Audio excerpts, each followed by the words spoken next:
मेरे अजीज़ हमवतनों, नमस्कार। मानसून के इस मौसम में कुदरती आफात मुल्क की आजमाइश कर रही हैं।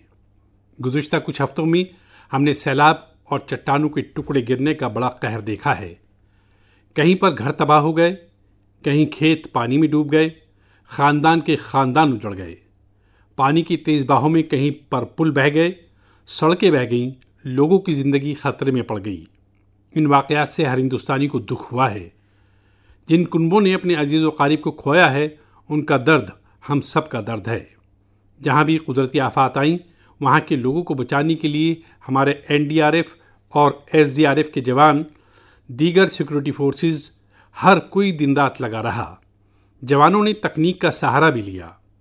थर्मल कैमरे, लाइव डिटेक्टर, स्निफर डॉग्स और ड्रोन सर्विलियंस ऐसे बेशुमार जदीद तर्ज के साजो सामान के जरिए राहत काम में तेजी लाने की भरपूर कोशिश की गई। इस दौरान हेलीकॉप्टर से इमदादी सामान पहुंचाया गया, जख्मियों को एयरलिफ्ट किया गया। बहरान की घड़ी में फौज मददगार बनकर सामने आई।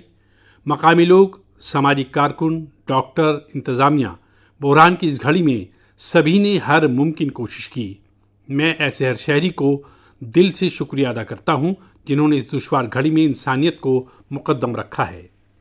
मेरे अजीज़ हमवतनों, सैलाब और बारिश की इस तबाही के दरमियान जम्मू कश्मीर ने दो बहुत ख़ास कामयाबियां भी हासिल की हैं। इन पर ज़्यादा लोगों का ध्यान नहीं गया, लेकिन जब आपको इन कामयाबियों के बारे में मालूम होगा तो आपको बहुत खुशी होगी। जम्मू कश्मीर के पुलवामा के एक स्टेडियम में रिकॉर्ड तादाद में लोग इकट्ठा हुए। यहाँ पुलवामा का पहला डे नाइट क्रिकेट मैच खेला गया।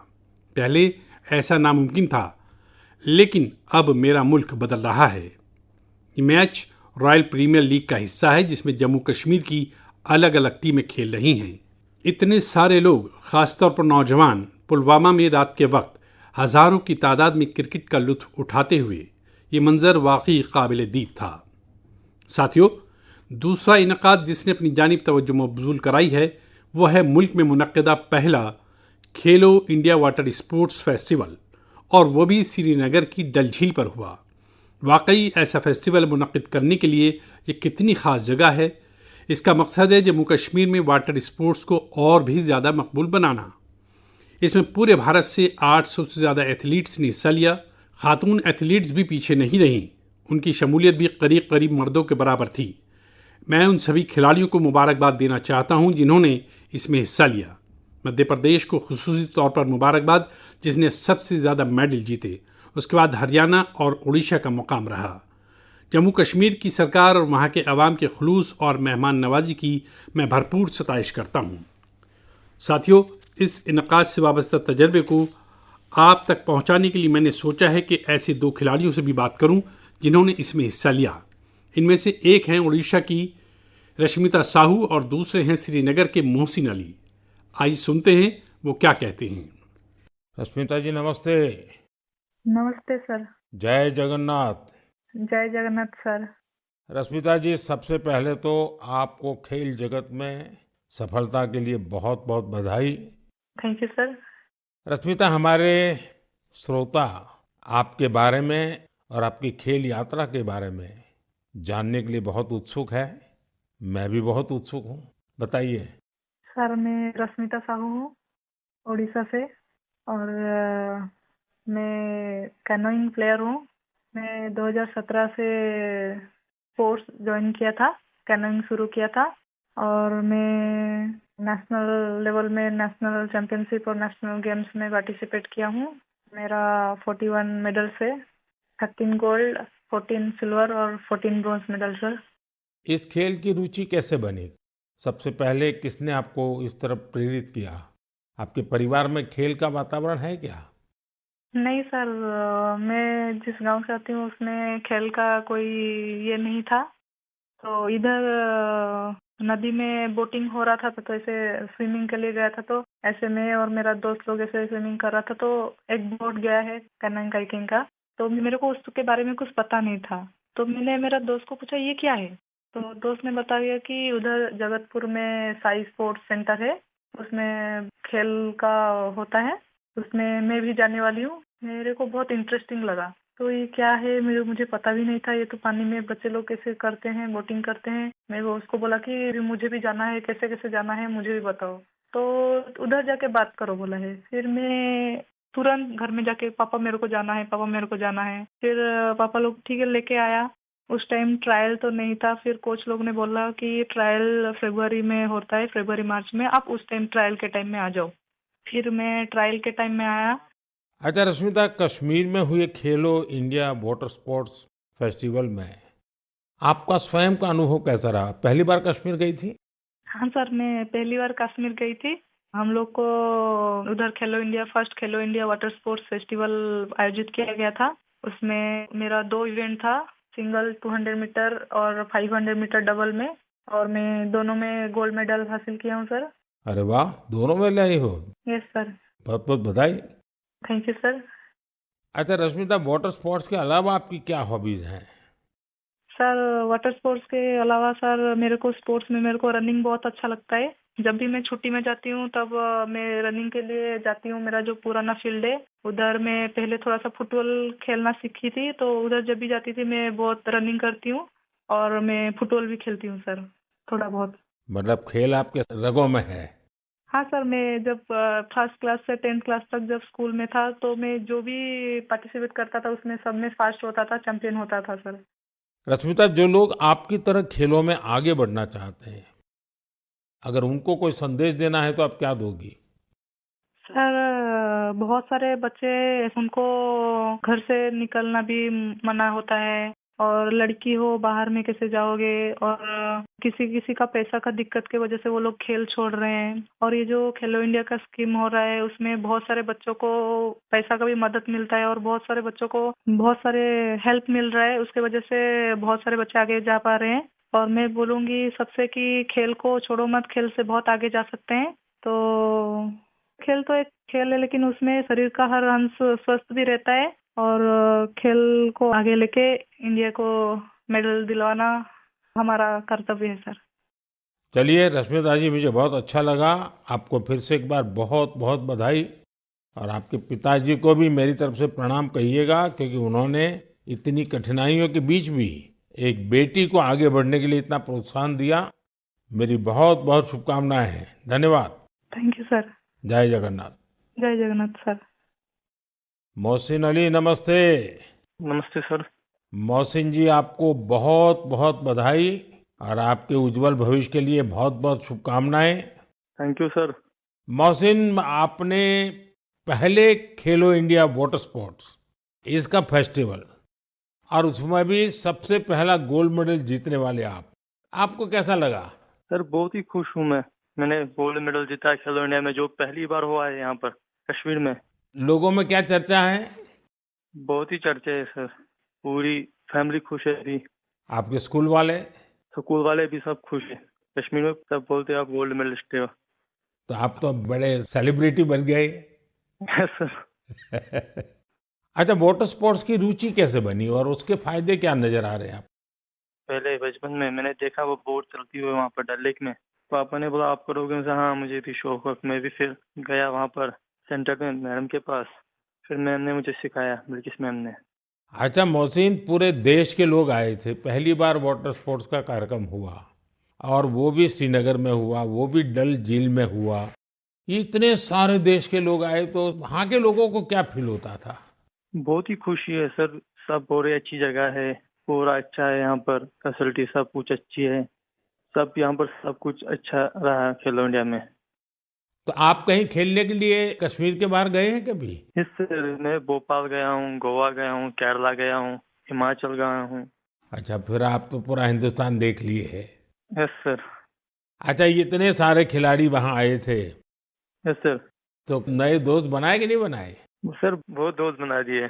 एक साथ भी घूमे हम यहाँ पर, डल लेक में, लाल चौक में, पूरे जगह घूमे हम सर। पहलगाम भी गए थे। यस सर, पूरी जगह।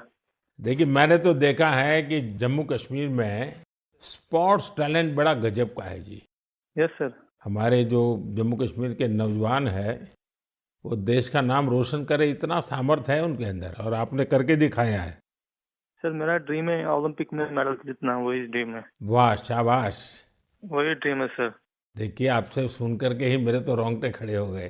सर अभी वही ड्रीम है मेरा, ओलंपिक में मेडल जीतना, देश के लिए नेशनल एंथम बजाना, बस वही ड्रीम है मेरा। मेरे देश का एक मजदूर परिवार का बेटा इतने बड़े सपने देखता है, मतलब ये देश बहुत आगे बढ़ने वाला है। सर बहुत आगे बढ़ने वाला है। हम शुक्रगुजार हैं इंडिया गवर्नमेंट का, जिनने इतना यहाँ पर खेलो इंडिया के यहाँ पर पहली बार हुआ है सर। तभी तो तुम्हारा स्कूल में भी जय जयकार चलता होगा। Yes sir.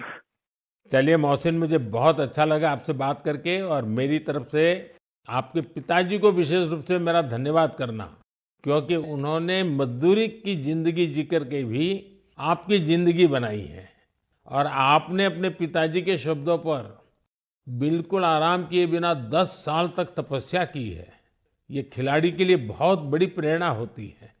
और आपके कोच को भी मैं बहुत बधाई देता हूं कि जिन्होंने आपके पीछे इतनी मेहनत की। मेरी तरफ से बहुत बहुत शुभकामनाएं, बहुत बहुत बधाई भैया। Thank you sir. नमस्कार सर। जय हिंद।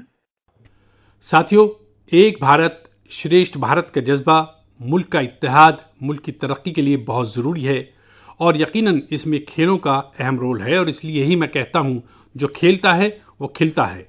हमारा मुल्क भी जितना टूर्नामेंट खेलेगा इतना खिलेगा। आप दोनों खिलाड़ियों को, आपके साथियों को मेरी तरफ से बहुत बहुत नेक ख्वाहिशात। मेरे अजीज़ हमवतनों, आपने यूपीएससी का नाम तो ज़रूर सुना होगा। ये इदारा मुल्क के सबसे दुश्वार इम्तहानात में से एक सिविल सर्विसेज का एग्ज़ाम भी कराता है। हम सब ने सिविल सर्विसेज के टॉपर्स की बाइस तरगीब बातें कई बार सुनी हैं। ये नौजवान मुश्किल हालात में पढ़ाई के बाद अपनी मेहनत से इस सर्विस में जगह हासिल करते हैं। लेकिन साथियों, यूपीएससी के इम्तिहान की एक सच्चाई और भी है। हज़ारों ऐसे उम्मीदवार भी होते हैं जो बेहद काबिल होते हैं, उनकी मेहनत भी किसी से कम नहीं होती, लेकिन मामूली फ़र्क से वो हतमी फ़हरिस्त तक नहीं पहुंच पाते। इन उम्मीदवारों को दूसरे इम्तहानात के लिए नए सिरे से तैयारी करनी पड़ती है। इसमें उनका वक्त और पैसा दोनों खर्च होता है। इसलिए अब ऐसे होनहार तलबा के लिए भी एक डिजिटल प्लेटफॉर्म बनाया गया है, और इसका नाम है प्रतिभा सेतु। प्रतिभा सेतु में उन उम्मीदवारों का डेटा रखा गया है जिन्होंने यूपीएससी के अलग अलग इम्तहानात के सभी मरहले पार तो कर लिए, लेकिन हतमी यानी मेरिट लिस्ट में उनका नाम नहीं आ सका। इस पोर्टल पर 10,000 से ज़्यादा ऐसे होनहार नौजवानों का डेटा बैंक मौजूद है। कोई सर्विसेज की तैयारी कर रहा था, कोई इंजीनियरिंग सर्विस में जाना चाहता था, कोई मेडिकल सर्विसेज के हर पड़ाव को पार कर चुका था, लेकिन फाइनल में उसका सिलेक्शन नहीं हुआ। ऐसे सभी उम्मीदवारों की जानकारी अब प्रतिभा सेतु पोर्टल पर दस्तयाब कराई जा रही है। इस पोर्टल से प्राइवेट कंपनियां इन होनहार स्टूडेंट्स की जानकारी लेकर उन्हें अपनी यहाँ मुलाजमत दे सकती हैं। साथियों, इस कोशिश के नतीजे भी आने लगे हैं। सैकड़ों उम्मीदवारों को इस पोर्टल की मदद से फ़ौरन मुलाजमत मिली है, और वो नौजवान जो मामूली फ़र्क से पीछे रह गए थे, अब नई खुद एतमादी के साथ आगे बढ़ रहे हैं। मेरे अजीज़ हमवतनों, आज पूरी दुनिया की निगाहें भारत की तरफ हैं। भारत में मौजूद इम्कानात पर दुनिया भर की नज़र है। इसी से वाबस्ता एक खुशआइन तजर्बे से मैं आपको वाकिफ़ कराना चाहता हूँ। आपको मालूम है कि आजकल पॉडकास्ट का बहुत फैशन है। मुख्तलिफ मौज़ूआत से वाबस्ता पॉडकास्ट को तरह तरह के लोग देखते हैं और सुनते हैं। गुज़िश्ता दिनों के दौरान मैं भी कुछ पॉडकास्ट में शामिल हुआ था। ऐसा ही एक पॉडकास्ट दुनिया के बहुत फेमस पॉडकास्टर लेक्स फ्रेडमैन के साथ हुआ था।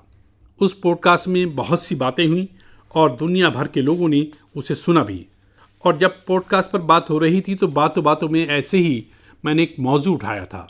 जर्मनी के खिलाड़ी ने उस पॉडकास्ट को सुना और मैंने उसमें जिस बात का जिक्र किया था उस खिलाड़ी की तवज्जो उस पर मरकूज़ हो गई।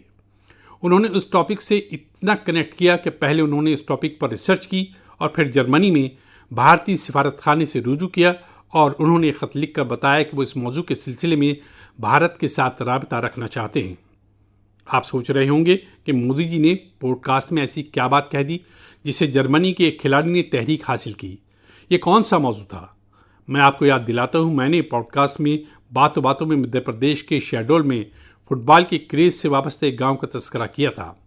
दरअसल 2 साल पहले मैं शहडोल गया था, वहाँ के फुटबॉल प्लेयर्स से मुलाकात की थी। पॉडकास्ट के दौरान मैंने एक सवाल के जवाब में शहडोल के फुटबॉल खिलाड़ियों का भी जिक्र किया था। यही बात जर्मनी के फुटबॉल खिलाड़ी और कोच डाइटमार बीयर्सडॉर्फर ने भी सुनी। शहडोल के नौजवान फुटबॉल खिलाड़ियों की लाइफ जर्नी से वो बहुत मुतासिर हुए और तहरीक हासिल की। वाकई किसी ने तस्वुर भी नहीं किया था कि वहाँ के बासलाहियत फुटबॉल खिलाड़ी दूसरे मुल्कों की तवज्जो अपनी तरफ मबजूल कराएंगे। अब जर्मनी के इस कोच ने शहडोल के कुछ खिलाड़ियों को जर्मनी की एक एकेडमी में ट्रेनिंग देने की पेशकश की है। इसके बाद मध्य प्रदेश की सरकार ने भी उनसे राब्ता कायम किया है। जल्द ही शहडोल के हमारे कुछ नौजवान साथी ट्रेनिंग कोर्स के लिए जर्मनी जाएंगे।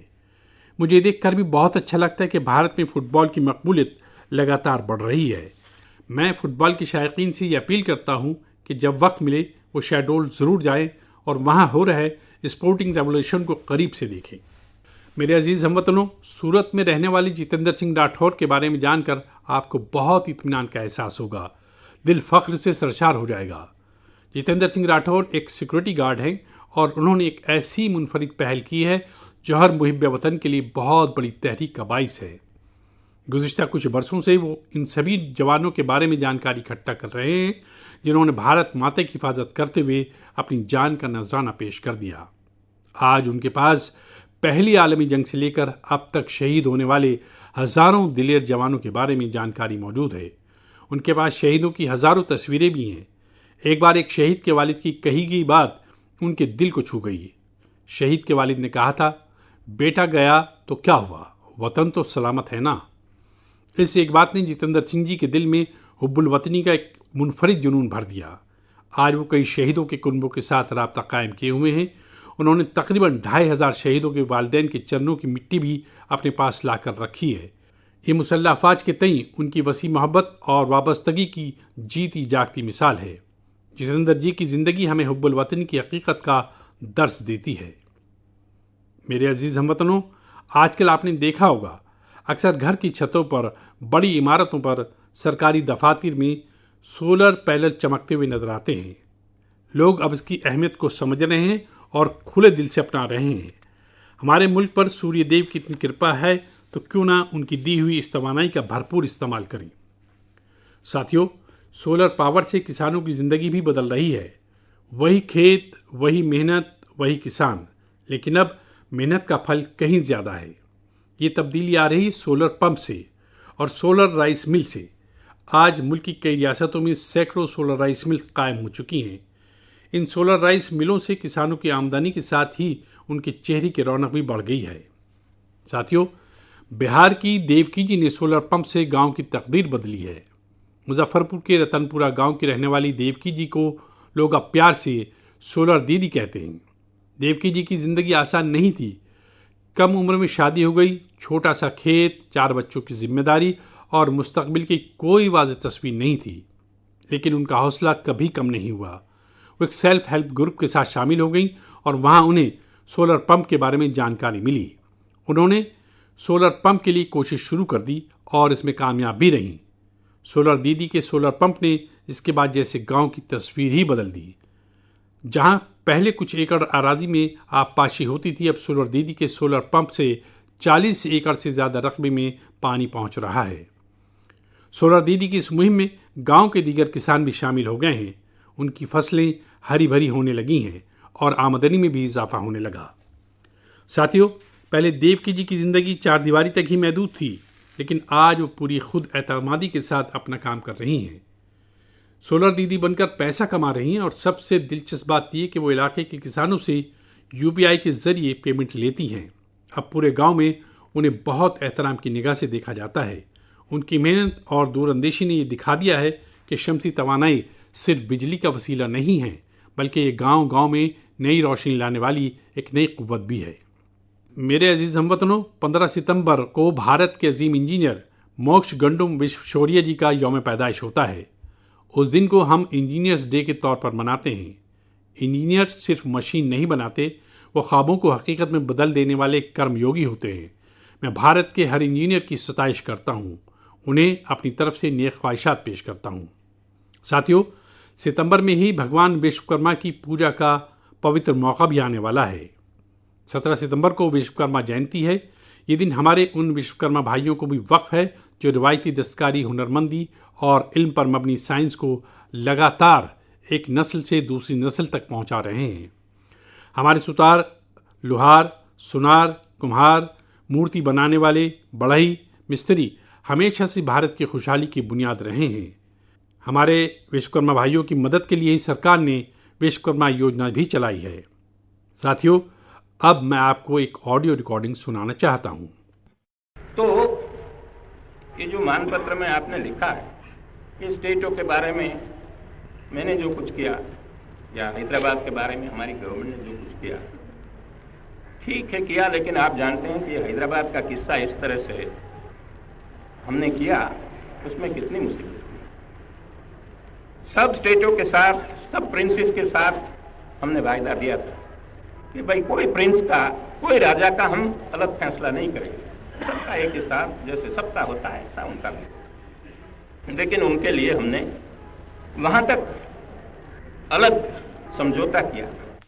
साथियों, ये आवाज़ मर्द आहन सरदार वल्लभ भाई पटेल की है। हैदराबाद के वाक़यात पर उनकी आवाज़ में जो दर्द है उससे आप महसूस कर सकते हैं। अगले महीने सितंबर में हम हैदराबाद लिबरेशन डे भी मनाएंगे। ये वही महीना है जब हम उन सभी बहादुरों की हिम्मत और दिलेरी को याद करते हैं जिन्होंने ऑपरेशन पोलो में हिस्सा लिया था। आप सबको मालूम है, जब अगस्त 1947 में भारत को आज़ादी मिली तो हैदराबाद की अलग ही सूरत हाल थी। निज़ाम और रज़ाकारों की ज़्यादतियाँ दिन ब दिन बढ़ती जा रही थी। तिरंगा लहराने या वंदे मातरम कहने पर भी मौत की घाट उतार दिया जाता था। ख़वातीन और गरीबों पर जुल्म किए जाते थे। उस वक्त बाबा साहब अम्बेडकर ने भी ये वार्निंग दी थी कि ये मसला बहुत बड़ा बनता जा रहा है। आखिरकार सरदार पटेल ने मामले को अपने हाथ में लिया। उन्होंने सरकार को ऑपरेशन पोलो शुरू करने के लिए तैयार किया। रिकॉर्ड वक्त में हमारे फ़ौज ने हैदराबाद को निज़ाम की तानाशाही से आज़ाद कराया और इसे भारत का हिस्सा बनाया।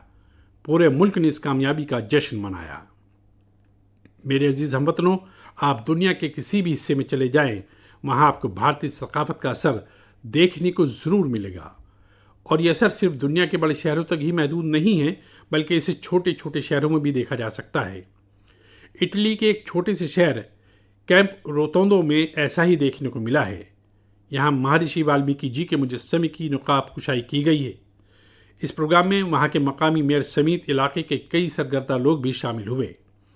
कैंप रोतोंदो में रहने वाले भारत निजात अफराद महर्षि वाल्मीकि जी का मुजस्समा नस्ब किए जाने से बहुत खुश हैं। महर्षि वाल्मीकि जी के पैगाम हम सभी को बहुत तरगीब देते हैं। साथियों, इस महीने के शुरू में कनाडा के मिसिसागा में प्रभु श्री राम के 51 फुट बुलंद मुजस्समे की भी नकाब कुशाई की गई। इस प्रोग्राम को लेकर लोगों में बहुत जोश व खरोश था।